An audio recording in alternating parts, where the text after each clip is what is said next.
నేను కాంగ్రెస్ పార్టీలో గత 10 సంవత్సరాల నుండి నేను కొంపరి ప్రతాప్ రెడ్డి గారితో ఎక్కడ పోయినా ఏ మీటింగ్లో పోయినా ఆశాజ్యోతి అంటే తను అరే పలానా ఆమె కదా అన్నంత రేంజ్లో నేను సార్ దగ్గర ఉన్నా.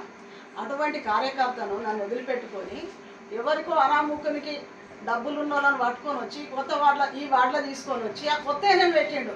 ఆశాజ్యోతి అని అంటే ఇక్కడ నుండి మన 8వ వార్డు కాదు గిర్నిగడ్డ మొత్తం నేను చేసే సోషల్ వర్కులల్లో ప్రతి ఒక్కరికి నేను తెలుసు. మున్సిపాలిటీ వర్కులలో కానీ మన వార్డులో ఈ పలాని వాడనే కాదు ఏ వార్డుల సమస్య ఉన్నా నేను తప్పకుండా నా మనసుకు వచ్చిన ఒకవేళ నా దగ్గరికి వచ్చిన సమస్య తప్పకుండా నేను తీర్చేటువంటి పరిస్థితుల్లో నేను ఉన్నా సార్. అట్లాంటప్పుడు కార్యకర్తలను వదిలిపెట్టుకొని నువ్వు డబ్బులు ఉన్నారు ఒక 30 లక్షల రూపాయలు ఉంటే నువ్వు రా అని చెప్పి మాట్లాడుతూ ఉన్నారు. ఇప్పుడు ఇక్కడ లోకల్ లీడర్లు చాలా మాట్లాడుతారు. లోకల్ లీడర్లు మొదలు పోయినాము కలిసినాం అంత చేసినాం అమ్మ నీకే వస్తుంది అయిపోయింది ఆశాజ్యోతి నువ్వు సపరేట్గా పోయి నువ్వేందో నీ పని ఏదో నువ్వు చూసుకో, వాళ్ళు తిరగడమే నువ్వు చూసుకో, నీ ఓట్లను ఎంతమంది నువ్వు వేసుకొని ప్రయత్నంలో నువ్వు ఉండని చెప్పాను.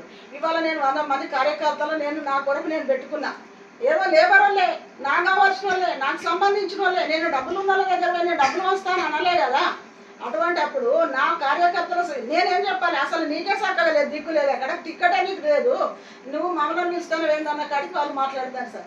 అటువంటి అప్పుడు నేను ఇప్పుడు మన కొమ్మరి ప్రతాప్ రెడ్డి సార్ ఒకటే నేను అడుగుతా ఉన్నా, మరి మేము ఆశాజ్యోతి అని అంటే మీకు పనిచేయలేదని కనపడ్డదా, లేకపోతే ఇక్కడ నమ్ముడు పోయినట్టు కనపడ్డనా, లేకపోతే మీ పార్టీ ఎమ్మెల్యే ఓట్లప్పుడు కూడా నేను ముందుండి వచ్చిన సార్ వచ్చేదాకా కూడా కూర్చుని మరీ ఆఫీస్లోనే వచ్చిన.